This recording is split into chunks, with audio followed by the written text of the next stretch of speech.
This is Ashley Turner for NURB 461 at Morehead State University.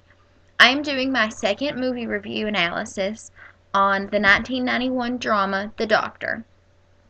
It stars William Hurt, Christine Latty, and Elizabeth Perkins. This movie follows the Doctor Jack McKee, who's played by William Hurt, with the story of his life. And it starts out, and he's in an operation, and it kind of gives you a little bit insight into the kind of person he is. He's kind of cold with his patients, quick, not real compassionate, impersonal. When making rounds with the residents, he, refers to the patients by their disease or diagnosis versus their name. He makes fun of another doctor, a fellow surgeon, who is real compassionate with his patients. This other surgeon talks to them even when they're under anesthesia, explains everything, and Dr. McKee makes fun of him for this. Early on in the movie, Dr. McKee gets diagnosed with laryngeal cancer, and he undergoes several procedures, a biopsy, some MRIs, and the doctor that he sees is also very cold, just straight to the point, tells you what you need to know, moves on. And he, with this doctor, he kind of feels a little taken aback. He doesn't actually come out and say it, but you can tell by his expression. He's taken aback at how cold, the doctor is. This other doctor is. And when he's going to have radiation, the doctor who's going to be administering it, they kind of have a little brush up because Jack thinks because he's some big surgeon at this hospital that he should get some kind of special treatment. And right away, he's not given any special treatment. He has to fill out the same forms, wait in the same lines as everybody else. While in radiation, he meets another cancer patient. Her name is June. She's played by Elizabeth Perkins. And she has a stage 4 brain tumor. It's basically inoperable. They're trying to shrink it with radiation. And she kind of, over the course of several weeks, gives Jack a new perspective on things. A new perspective on life and, the way he is. And about being truthful about everything. It really is a good movie. He eventually, the radiation doesn't work. It's not shrinking the tumor. He ends up having to have part of his voice box removed. It's kind of ironic because he went to the one doctor because she was supposedly the best, and she's, cold, impersonal like he was, and he ends up firing her as his doctor, and goes and asks the doctor that he made fun of in the beginning if he would do the surgery because he just felt more comfortable with him, and that doctor cleared his schedule, done the next day. And that was kind of ironic because he ended up choosing the doctor who he thought he didn't do things the right way. Also, when he's making rounds with the residents, in the beginning, he's telling them, this, and this, don't be very personal, blah, blah, blah. Just get them in, cut them open, sew them up, get them out, as quick as you can, basically all about the numbers and doing things as fast as you can.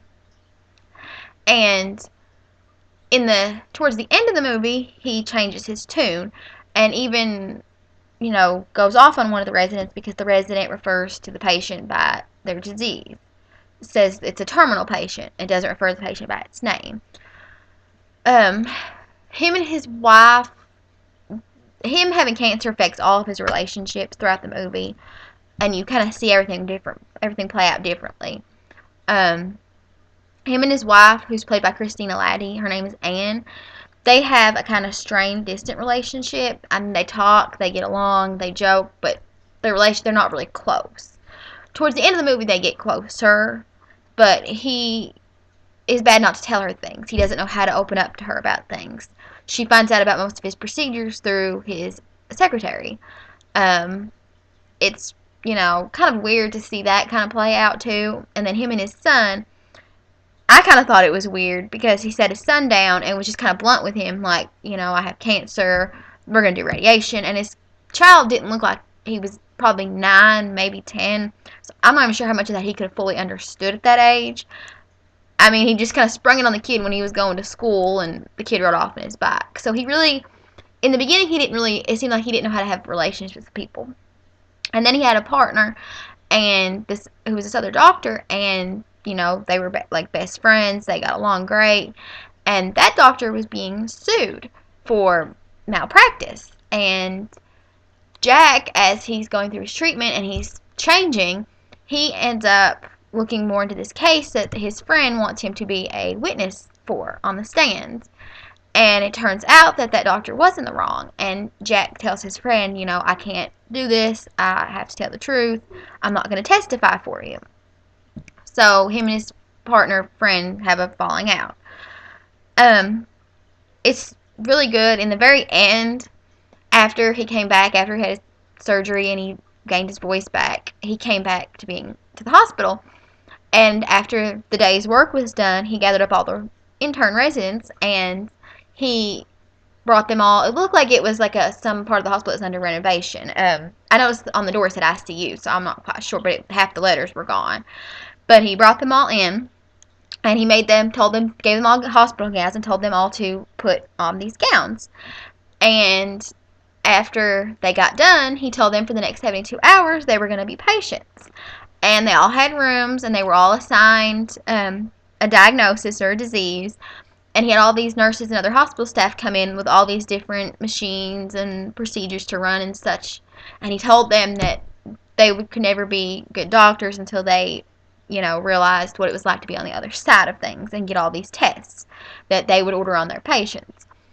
And that was really interesting because when Jack had his biopsy, towards the beginning of the movie, he was in the hospital, and he was actually subjected to an enema, which wasn't ordered for him. It was ordered for his roommate, but the orderly kept insisting, no, it's for you. This won't take very long. And so, he had experienced a lot as a patient about what, an actual patient has to go through, which I think was really good for him because it made him a more caring and compassionate doctor. And when he does a heart transplant on a patient in the end, he actually starts, is talking to the patient while he's asleep and is really compassionate, hugs the patient, takes time to talk to the family. He really was a changed person from the beginning of the movie to the end of the movie. And I thought that was, really good because, he needed that experience, I guess. I hate to say he needed to have cancer, but he needed that experience. And I personally have been on the patient side of things a lot, and I've had good experiences and bad experiences at hospitals. And I know how it is weird as a healthcare provider being a patient because, you know how things are supposed to work and you know how things work. And I have had good experiences and bad experiences. So it is really humbling, though, to be the patient. And this is a really good movie. I had never seen it before, had never heard of it. I actually wanted to review an older movie, and so I Googled movies with healthcare related themes, and this was one that popped up, and so I ended up downloading it on Amazon and watching it. But it was really, really good. Would probably watch it again, and would highly recommend it to anybody who wants to watch it. That's it. I hope you all enjoy my review.